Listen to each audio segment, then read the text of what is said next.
Hier sind wir noch einmal mit Hour of Prayer. Sorry für die Tonstörung, die wir haben. Aber ich hoffe, ihr hört mich jetzt sehr, sehr, sehr gut. Ich bin hier im Engadin. Das ist Winter und auch kalt in dem Sinne. Und wie gesagt, wir hatten vorhin eine Tonstörung. Jetzt versuchen wir es einfach ein bisschen Hochformat in dem Sinne. Und ich bin da mitten im Schnee. Ich bin dankbar, mit euch zusammen zu beten zu dürfen. Und danke an die Technik, die da einen super guten Aufwand gemacht hat und das nochmals für uns in dem Sinne erstellt hat. Also ich bin hier im Schnee. Man sieht das, umgeben von Leuten, die laufen Schlittschuhe. Wir haben einen Schnee, es ist super kalt. Susanne ist heute leider nicht dabei, weil ihre Stimme ist sehr, sehr erkältet. Und ich habe das Privileg, das mit euch alleine jetzt auch zu beten. Ich möchte beginnen ganz am Anfang mit dem Gebet, weil die Weihnachtszeit ist immer eine Zeit, wo die einen von uns haben eine super gute Familienkonstellation und andere von uns haben vielleicht eine Situation, die ist nicht so einfach in der Familie, wo man merkt, man hat die gleichen Probleme, die gleichen Challenges, wo man sagt, es ist schon wieder Weihnachten und es möge doch einfach der Friede und der Segen von Gott kommen. Ich möchte jetzt einfach beten für deine Familie. Und wenn du willst, kannst du mit mir einfach auch diese Hände erheben, zum sagen, Vater im Himmel, ich danke dir für diese Weihnachtszeit, die vor uns liegt. Der Immanuel, der Gott ist mit uns. Du bist auf diese Erde gekommen und hast dich mit uns in dem Sinne auch versöhnt. Und ich brauche diesen Immanuel in meiner Familie an diesen Weihnachtsfeiern, die vielleicht sehr, sehr herausfordernd sind. Weil eine von uns erleben Weihnachten als eine Familie, andere sind vielleicht Single geworden, andere von uns haben einen Partner in den Himmel abgeben dürfen müssen. Andere haben Streit oder ist auch vielleicht eine Kriegssituation, wo du flüchten musstest. Aber ich bete einfach, dass der Friede Gottes, der höher ist als alle Vernunft, als alle Verstand, uns begleitet in dieser Weihnachtszeit. Und ich sage, du bist Immanuel, Gott ist mit uns. Amen. Also, das ist für mich ein wichtiges Gebet, weil Weihnachten, wie gesagt, hat verschiedene Komponenten. Die einen haben eine super gute Familie und andere sind weit weg von zu Hause. Andere haben jemand in den Himmel abgeben müssen, dürfen. Ich sage immer, es ist kein Downgrade, es ist ein Upgrade. Aber nichtsdestotrotz, die einen feiern Weihnachten zum allerersten Mal alleine. Und es ist ein ganz, ganz neues Gefühl. Darum, ich möchte euch Trost zusprechen, wenn das deine Situation ist. Heute geht es um das Thema, Gott steht zu seinen Versprechen. Und alleine dieser Titel bin ich so froh, dass Gott effektiv zu seinen Versprechen steht und nicht einfach so ist, wie wir manchmal sind.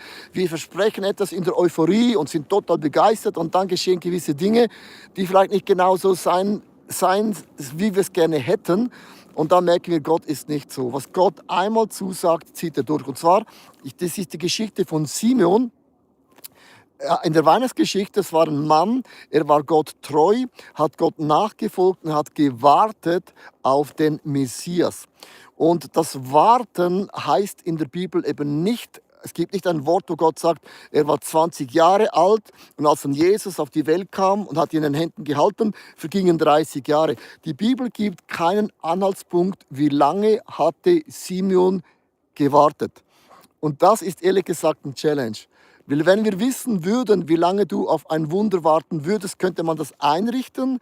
Man könnte auch mit den verschiedenen Seasons auch besser umgehen. Man sagt, okay, gut, es geht nochmals 5 Jahre, ich muss mir keine Sorgen machen. Aber weil Gott kein Datum gibt und ganz, ganz bewusst in der Bibel, will Gott mit dem sagen, der Glaube, das Vertrauen bleibt immer eine Herzensbeziehung. Es bleibt immer ein Spannungsfeld zwischen Glauben, Hoffnung und die Realität. Und wie weit das auseinandergeht, desto schwieriger wird das.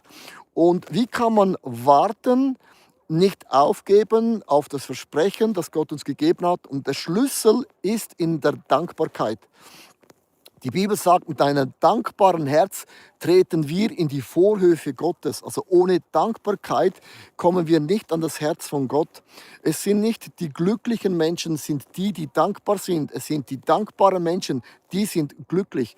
Mit anderen Worten, das erste Wunder, das bei uns geschieht, ist das Wort Dankbarkeit. Und Dankbarkeit hat nichts zu tun, dass alles ist perfekt, alles sehe ich schon und alles liegt schon da. Dankbarkeit ist ein Statement, dass das, was versprochen hat, wird er auch ganz konkret erfüllen. Wir haben diesen Sonntag 4 Punkte über Dankbarkeit gesprochen. Ich möchte über diese 4 Punkte ganz konkret mit euch auch durchbeten. Das erste, Dankbarkeit, ich bin dankbar, dass ich Gott höre. Jetzt denkst du, was ist das für ein Satz? Weil das Wort Simeon, Namen, Zahlen und Ortschaften haben in der Bibel immer eine prophetische Bedeutung. Zum Beispiel Leo heißt auch der Löwe oder König. Zum Beispiel Leo heißt in Kambodscha Unterhose, ganz interessant in dem Sinne. Aber Namen haben eine Bedeutung. Und Simeon heißt hören. Also er hat vom Gott gehört. Ich werde den Messias in meinen Händen halten, das Baby Messias. Und das allererste, was ich jetzt mit euch ganz konkret jetzt beten möchte, ist, dass wir einen Moment wie uns innerlich ruhig werden und überlegen, wo habe ich Gottes Stimme gehört? Und es kann sein, du warst ein kleines Kind in der Kirche, du warst vielleicht ein kleines Kind, hast eine Bibelgeschichte gehört, das hat sich bis heute in dein Herzen eingeprägt. Es ist wie so tief drin. Oder es kann sein, du hast einen prophetischen Traum gehabt. Menschen haben über deinem Leben prophezeit, haben was ausgesprochen, die Sichtweise Gottes, was Gott mit dir und in dir machen wird. Und das Problem ist, wenn man im Leben unterwegs ist und man wartet vielleicht ein bisschen länger, als man gerne hätte auf das Wunder, dass man dann oft die Zusagen und das, was man gehört hat, dann plötzlich denkt, also war das wirklich Gott? Habe ich da richtig gehört? Habe ich interpretiert meine eigenen Dinge? Da kommen alle diese Dinge hinein. Und ich lade dich jetzt einfach ein, ganz kurz einfach in dich innezugehen und dir mal zu überlegen, wo hat Gott zu mir gesprochen? Durch die Bibel, durch Menschen, durch Träume. Als kleines Kind, durch eine Predigt, vielleicht sogar ein Engel. Vielleicht hast du akustisch Gott gehört. Und ich bin dankbar, weil die Bibel sagt, wir sind seine Schafe. Und Schafe sind nicht so intelligent und Schafe sind nicht weit, aber Schafe hören krass sensibel. Jede Bewegung, jeden Schritt kann ein Schaf hören. Und ich danke dir, dass ich in der Lage bin, deine Stimme zu hören, deine Pläne wahrzunehmen, auch sogar deine Gegenwart zu fühlen, zu spüren, auch körperlich. Und so danke ich dir für das, was du über meinem Leben schon ausgesprochen hast. Für Dinge, die noch unmöglich erschienen, hast du einen Weg geebnet, den ich gar nicht selber ebnen kann. Und warum ist es so wichtig, Gott Danke zu sagen? Weil, wenn ich mein Leben anschaue, was Gott in meinem Leben hineingelegt hat, was Gott in meinem Leben vorausgesagt hatte, gibt es eben auch Momente, wo es das Gegenteil von dem aussieht, was Gott gesagt hat. Und das ist der Moment, wo wir Glauben brauchen, wo wir Vertrauen haben, wo wir wie ein Schaf sind, wo wir sagen, dein Stecken und Stab werden mich führen und du wirst mich begleiten. Und Dankbarkeit bedeutet, dass, wenn man es noch nicht sieht, man die Augen aufrichtet auf den, der was gesagt hat, der zieht es auch durch. Ich sage es immer so, was Gott bestellt hat, das bezahlt er auch. Und das Interessante ist immer, wenn Menschen mich fragen, wie kann ich den Willen von Gott erfahren? Es gibt den allgemeinen Willen. Der allgemeine Willen von Gott ist, dass jeder Mensch gerettet wird, dass jeder Mensch zum Glauben kommt. Das ist der allgemeine Wille für jeden Mensch genau gleich. Und dann gibt es den persönlichen Willen von Gott, wo Gott, ich sage jetzt mal, wie eine Autobahn, da hat man vielleicht 8 oder 9 Spuren, wo Gott sagt, das sind die Leitplanken und da drin muss sich bewegen, so eine Richtung. Und wenn man in der Richtung unterwegs ist, ist es eben nicht immer so, dass alles immer geradeaus geht und alles so geht. Und dann öffne ich meine Augen und sage, Gott, das hast du versprochen. Und ich lasse mich nicht irritieren, nur weil Dinge länger gehen, als ich mir das jemals vorgestellt habe. Also nimm dir das Wort nach vorne, schreib es auf, vielleicht in deine Bibel, vielleicht hast du ein Buch, wo du deine Gebetsanliegen reinschreibst, in der Küche, beim Kühlschrank, wo auch immer. Aber man muss immer wieder das vor Augen nehmen und sagen, das hast du gesagt, weil ich habe deine Stimme gehört. Also wie weißt du auch, dass was von Gott ist? Es ist unmöglich. Unmöglich. Also was Gott sagt, ist immer in meiner Perspektive, was ich jetzt gerade habe und unmöglich. Und ich weiß, ohne Gottes Hilfe ist das gar nicht machbar. Das Zweite in der Dankbarkeit ist, ich sage ihm Danke, dass er es erfüllen wird. Und jetzt kommt Glaube. Wir haben das Beispiel gebracht, wie man Plätzchen backt. Man hat eine Idee, dann braucht es Zutaten. Die Zutaten bringt Gott. Er bringt Mehl, Eier, Zucker. Das sind so Menschen, Finanzen, Gebäude, das sind die Zutaten. Aber dann, wenn man das vom Backblech hat, diese Plätzchen, ist das noch nicht gebacken. Und niemand kommt es in den Sinn, wenn du diese Plätzchen oder man sagt in der Schweiz Gurzli siehst, wird dir niemand sagen, das wird nichts. Man sieht es bereits schon. Und das ist Glaube, wo man sagt, Gott, ich danke dir, dass das, was du versprochen hast, wirst du erfüllen. Warum hat Gott so viele Namen im Alten, im Neuen Testament gegeben? Gott ist am Moses, am David, am Volk Israel, im Jesaja ganz mit verschiedenen Namen begegnet. Einmal sagte Gott zu Mose, ich bin dein Jahwe Jireh, ich werde dich versorgen. Und zu Mose hat er gesagt, ich bin dein Jahwe Nissi, ich werde den Feldzug leiten und du wirst gewinnen. Also Gott hat sich mit ganz verschiedenen Namen vorgestellt und zwar für jede Situation etwas ganz, ganz anderes. Und sie mussten lernen, Gott Danke zu sagen, obwohl das Wunder war noch nicht da, obwohl die Versorgung war noch nicht da, das Mannabrot war noch nicht da, das Wasser war noch nicht da, Ägypten war noch nicht total aus den Leuten raus. Oder mit anderen Worten, Gott hat zum Volk Gottes gesagt, ich werde für die Gerechtigkeit sorgen. Die wurden umgeben von Völkern, die waren nicht lieb. Und Gott hat gesagt, ich bin eure Gerechtigkeit. Ich werde an eurer Stelle kämpfen.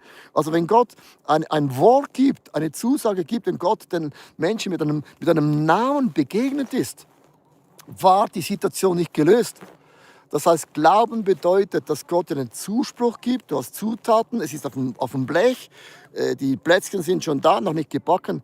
Da beginnt es eben, dass man Gott Danke sagt, dass das, was er versprochen hat, wird er erfüllen. Ich lade dich jetzt ein, dass das, was du gehört hast, wo du dankbar bist, das Zweite, wir sind dankbar, dass Gott wird es erfüllen. Vater im Himmel, ich danke dir von ganzem Herzen, dass du das, was du mir zugesagt hast, du wirst die Ressourcen bringen, du wirst mir Ideen geben, du wirst mich mit den richtigen Menschen verbinden, die das aus mir herausholen, das ich alleine gar nicht machen kann.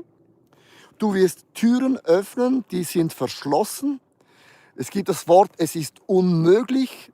Was unmöglich ist, macht Gott möglich. Aus einem Problem macht Gott ein Wunder. Ein Stolperstein wird zur Treppe. Also merkst du, man kann es drehen. Und ich danke dir einfach, dass du das machen wirst. Du bist der Heiler, Jahwe Rapha. Du bist der Heiler, du hast gesagt, in meinen Wunden seid ihr geheilt und eure Sünden sind vergeben. Das nehme ich in Anspruch. Auch wenn ich es noch nicht sehe, nicht erlebe, nicht spüre, nicht fühle, ich spreche das aus, weil auch wenn du mich in dieser Welt nicht heilen wirst, ich werde im Himmel gesund sein für immer. Für immer. Für immer. Darum kann ich das schon aussprechen, was noch nicht ist, wird werden. Ich kann sagen, Gott ist mein Versorger. Auch wenn ich nicht weiß, wie bezahle ich morgen die Rechnungen. Wenn ich noch keine Ahnung habe, wo habe ich einen neuen Job. Wenn ich noch keine Ahnung habe, wie soll ich dann mich bewerben für eine Ausbildung, weil es ist schon voll, es hat keinen Platz mehr. Alle diese Dinge. Ich sage ihm Danke. Darum nimm diese Namen Gottes. Diese Namen von Gottes, es sind nicht zwei Namen, es sind unendlich viele Charaktereigenschaften. Der Gott vom Frieden. Ich bete für den Frieden. Auch wenn du sagst, unsere Familie wird wieder, wenn nichts geschieht, Weihnachten erleben, alle kommen, aber alle machen so einen Stein und alle sind nicht glücklich und alle erdulden bloß das Weihnachtsfest. Nein, ich sage jetzt, Gott kann jetzt bereits einen Frieden geben, dass im Herzen deiner Mutter, von deinem Vater, von deinen Kindern, von deinen Söhnen, von deinen Töchtern, von den Schwiegereltern, von den Schwiegerkindern. Gott kann jetzt bereits schon im Herzen was bewegen, was noch nicht sichtbar ist und das Fest wird anders. Das ist Glauben. Du merkst, Dankbarkeit generiert, ich habe Gottes Stimme gehört.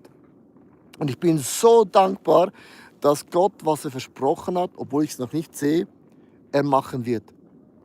Das dritte Dankbarkeit ist, wenn man dann die Plätzchen backt, in einen Backofen schiebt, und ich liebe diesen Punkt, und man stellt dann die Hitze ein, dann gibt es einen Moment, es beginnt zu riechen. Der Duft in den Nasen von Zimmetsternen, man sagt in der Schweiz Mailänderli, einfach von diesen Plätzchen ist gewaltig. Und man riecht plötzlich den Duft der Wunder, den Duft der Erweckung. Und das sind so kleine Ansätze. Und jetzt Achtung, die Bibel sagt, verachtet nicht die kleinen Anfänge. Verachtet nicht die kleinen Schritte. Weil wenn ein Baby beginnt, dann irgendwann mal zu gehen, sagt man nicht beim ersten Schritt, oh meine Güte, du kannst nicht mal 10 Meter gehen. Man applaudiert und dann fällt es wieder um und steht auf und geht 2 Schritte, fällt um, steht auf. Und plötzlich geht ein Kind. Die ganz kleinen Schritte sieht man schon, es wird eines Tages gehen. Es kann laufen, es kann springen, es kann rennen. Also sage jetzt mal ganz klar, natürlich, bei einem Kind feiern wir die ganz kleinen Schritte und denken, ja, meine Güte, was soll denn das? Man weiß, es ist bereits schon im Ansatz da. Und mein Punkt ist folgendermaßen. Es ist mega, mega, mega, mega wichtig, dass wir die kleinen Fortschritte, noch so klein sie sind, es ist in die richtige Richtung. Warum sage ich das? Bald kommt das neue Jahr und du weißt, von was ich spreche, dass man sagt, ja, mein Jahr, es gab gewisse Eigenschaften, gewisse Dinge, die haben sich nicht verändert. Ich rauche noch immer, habe vielleicht noch immer noch einen ungesunden Lifestyle. Meine Beziehung zu Jesus ist immer noch nicht großartig. Die Kirche hat sich noch immer nicht verändert, wo ich besuche. Meine Familie ist noch immer, wo auch immer sie ist. Und ich sage dir, wenn du zurückschaust und du hast dir was vorgenommen mit Gott, bin ich überzeugt, dass es kleine Schritte gibt, wo du nicht mehr am gleichen Punkt bist. Also wo riechst du den Ansatz der Veränderung? Man muss die kleinen Schritte, so klein sie auch sind, zelebrieren. Man sagt in der Psychologie, und das habe ich lange nicht verstanden, wenn man große Vorsätze macht oder große Glaubensschritte sich wünscht und man kriegt es dann nicht hin, dann gibt es eine Reaktion in unserem Hirn, wo dann sagt, ich schaffe das eh nicht. Und das Wort, ich schaffe es ja eh nicht, höre ich andauernd bei Leuten. Ja, ich habe es versucht und ich schaffe es ja eh nicht und dann gibt man auf und man hört auf. Das ist mega, mega schade. Wenn man kleine Schritte geht und du etwas ganz Kleines erreichst, ein kleiner Schritt, dann gibt es eine Botschaft in dein Hirn, ich kann es. Und das schüttet ein Hormon aus, wo dir sagt, ich kann das ändern. Und 1000 kleine Schritte geben dann auf lange Zeit eben ein Resultat. Ich nehme ein gutes Beispiel von mir selber. Vor vielen Jahren haben wir einen Englisch-Gottesdienst oder Celebration nennen wir das bei uns gestartet. Und dann war die Frage gewesen, wer predigt dann im Englisch-Celebration? Dann habe ich gesagt, ich. Und mein Englisch war nicht gut. Und ich habe gesagt, ich werde jede Woche einen Satz besser Englisch sprechen als eine Woche vorhin. Und das war dann plötzlich wieder realistisch. Und gell, die Kraft Gottes und die Salbung von Gott hatte nicht mit dem zu tun, dass man etwas perfekt kann. Das ist eine ganz andere Nummer. Und das ist auch ermutigend. So habe ich angefangen, in International zu preachen und heute predige ich auf der ganzen Welt. Und das ist für mich eine Ermutigung, kleine Schritte konstant über Jahre geben ein großes Resultat. Und dann riecht man, ein Wort Englisch mehr, ein Satz Englisch, wow. Und man riecht das bereits schon und du weißt, das Resultat wird großartig werden. Also lass uns jetzt einen Moment Zeit nehmen, wo du dir überlegst, wo habe ich kleine Schritte genommen, vielleicht nicht Riesensprünge, manchmal wünsche ich mir auch, ich hätte größere Sprünge gemacht, aber immerhin, ich habe mich verändert. Vater im Himmel, ich danke dir für alle kleinen Schritte, wo ich merke, in meiner Familie, in meinem Glaubensleben, in meinen Finanzen, in meiner Gesundheit stehe ich nicht mehr am gleichen Ort wie letztes Jahr oder wie Anfang von diesem Jahr. Ich bin nicht mehr am gleichen Ort. Und ich sage dir danke, dass ich denn das rieche. Der Prozess, was du machst in mir, ist großartig. Und ich bin dankbar, weil ich die Ansätze rieche. Und ich bin dankbar für die kleinen Schritte. Und ich werde die kleinen Schritte nicht verachten. Ich sage dir danke. Ich sage dir danke für jeden kleinen Schritt, den ich gegangen bin. Weil du hast mich bis hierhin geführt und du wirst mich auch noch weiterführen. Ich liebe diesen Satz, den Mose gesagt hat. Gott hat uns bis hierhin geführt.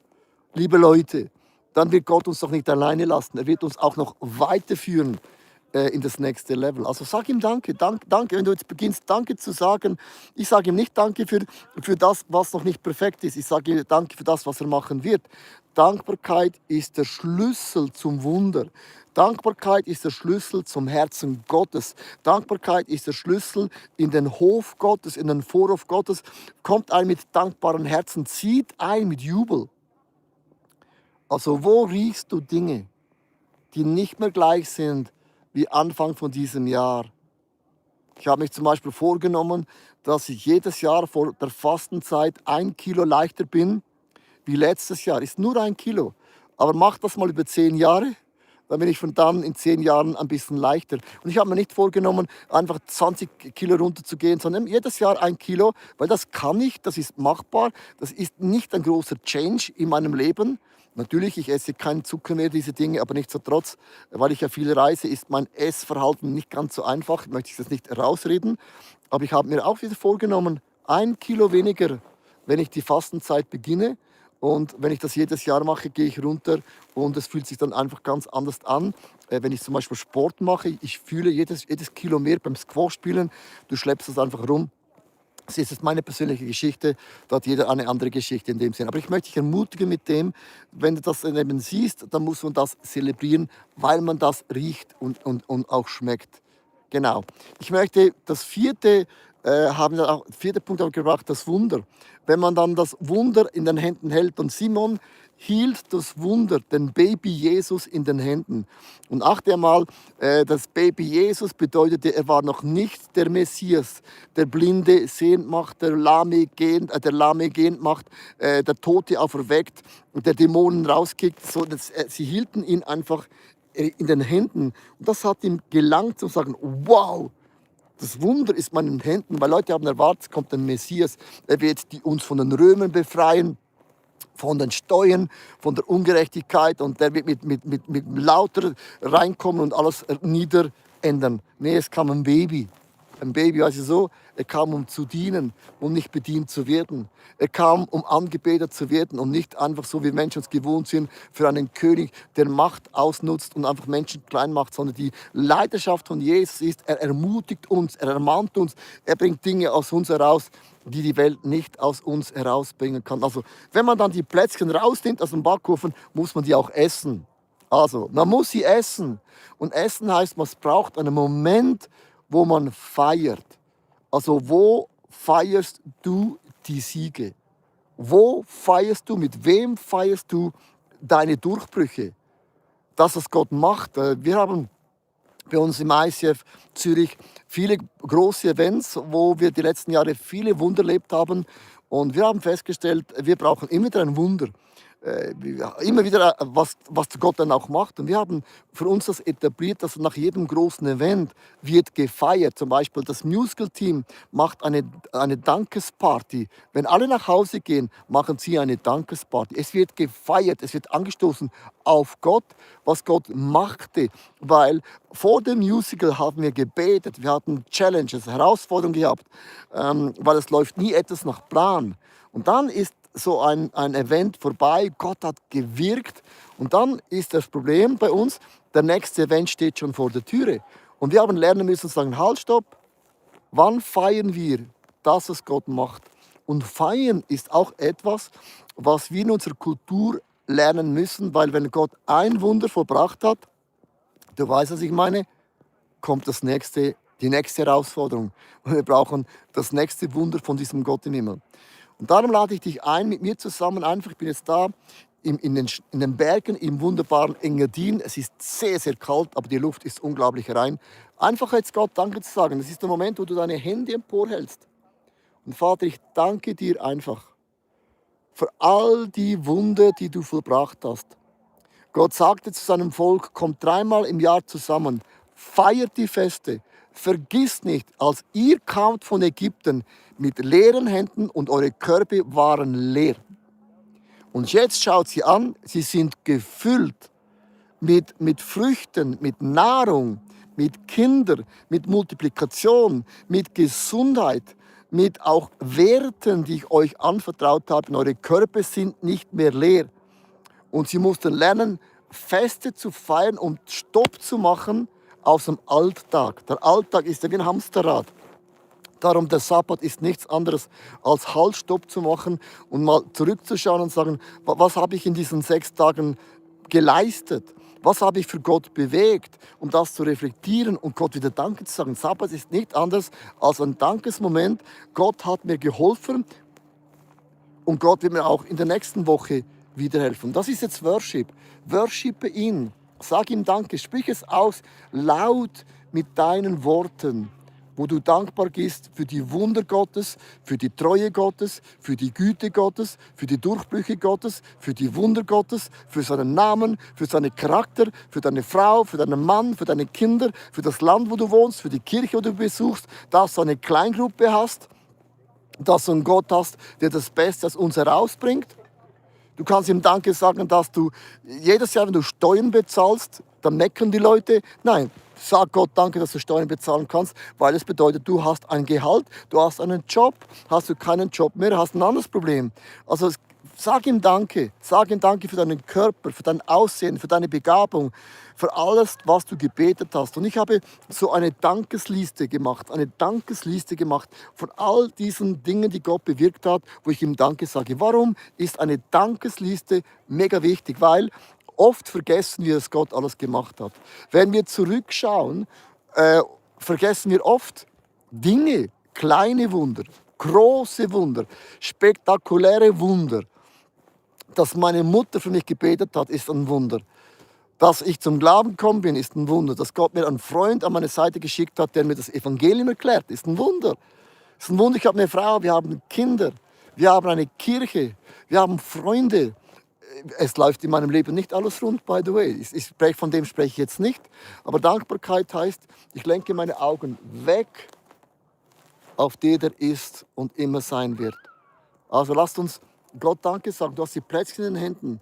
Du hast den Jesus, den Messias, hatte Simon in den Händen. Und er sagt ihm, danke für deine Treue. Ich sage dir danke für deine Güte. Sein Erbarmen hört niemals auf. Und auch die Treue Gottes hat kein Ende. Die Gegenwart Gottes wird mich begleiten, jeden einzelnen Moment in meinem Leben. Die Hand Gottes umgibt mich von oben, von unten, von links und rechts. Und ich kann nie tiefer fallen als in diese Hände von diesem lebendigen Gott im Himmel. Und gehe ich auch durch dieses finstere, dunkle Tal. Ich fürchte mich nicht, weil dein Stecken und dein Stab sind da, die trösten mich auf dem Weg, den ich gehe. Jetzt Achtung, auch den Weg, den ich gehe. Vergleiche nie den Weg, den du gehst, mit anderen Menschen aus, du willst total unglücklich werden. Weil Leute denken oft, jetzt mache ich mal ganz kurz meine Box auf für mich, ja, du hast eine Familie, du hast eine Frau, du hast eine super gute Church, da läuft dir alles rund. Die Tage, die alles rund laufen, kann ich in einer Hand abzählen. Wir haben Herausforderungen, Menschen werden krank, interne, you name it. Und ich habe lernen dürfen, Dankbarkeit ist, was man lernen muss. Du wirst nicht mit Dankbarkeit geboren. Du wirst aber auch nicht geboren, um negativ zu sein. Negativ zu sein muss man auch antrainieren. Und positiv zu sein muss man auch lernen anzunehmen. Sondern ich habe lernen dürfen müssen, die Sprache von Gott ist Dankbarkeit. Zu wissen, auch wenn ich durch dieses Tal gehe, das ich nicht gehen möchte. Und das heißt ja am Vater unser, auch, und führe mich nicht in Versuchung. Und dieser Satz verstehen viele Leute nicht, weil Gott führt uns nicht in Versuchung, sondern das Wort Versuchung heißt Test. Sondern Jesus wurde versucht in der Wüste. Er wurde getestet. Jesus wurde im Garten Gethsemane getestet. Also im Vater unser beten wir, Gott, führe mich nicht in diesen Test, der nicht nötig sein würde. Mit anderen Worten, und doch weiß Jesus, dass wenn etwas gepresst wird, kommt das raus, was in uns drin ist, weil Gott formt unseren Charakter. Und dankbare Menschen sind dankbar für die klitzekleinen Dinge, die in unserem Leben geschehen. Weil man kann, wenn man die Medien aufmacht, siehst du nur schlechte Nachricht, böse Welt als böse. Und man hat den Fokus immer auf das spektakuläre Negative.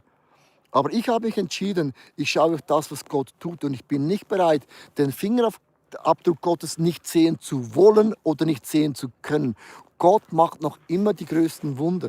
Es ist doch nicht einfach so, dass Gott sagt, ja, macht doch, was ihr wollt, God bless you. Gott greift noch immer ein zu seiner Zeit. Sind noch immer seine Welt. Wir sind noch immer seine Kinder. Und Gott gibt uns einen großen Spielraum. Aber es ist immer noch so, dass Dinge am Schreibtisch Gottes vorbeigehen müssen. Also, das ist für mich Worship. Gott, danke zu sagen, dass ich mit euch beten darf. Dankbar, dass wir das schon seit Jahren machen dürfen.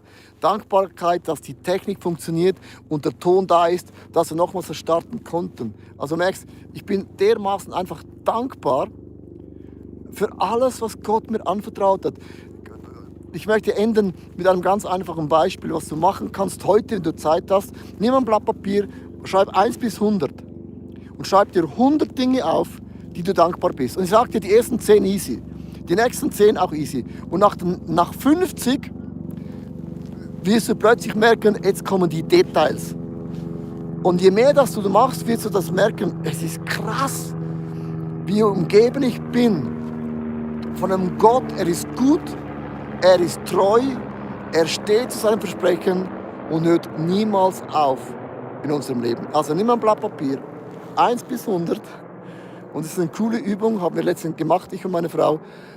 Und ja, die ersten paar waren einfach. Und dann merkst du plötzlich, das kommen dir Dinge in den Sinn, die waren total normal. Und das Problem ist eben, wir nehmen Dinge viel zu oft als zu normal, als zu selbstverständlich. Und darum ist das Dankbarkeit eine riesen Challenge in unserem Leben. Also, ich segne dich jetzt für diese Weihnachtszeit im Namen des Vaters, der allmächtige, allwissende und allmächtige Gott begleitet dich. Ich segne dich auch in dieser Liebe von diesem Sohn von Jesus Christus, der an unserer Stelle sein Leben gab und auch in der Kraft des Heiligen Geistes. Amen. Ich wünsche euch eine schöne Weihnachtszeit. Wir sehen uns nächste Woche wieder live. Und ich bin dann wieder dankbar, dass meine Frau dabei ist. Und danke der Technik. God bless you. Ciao, ciao.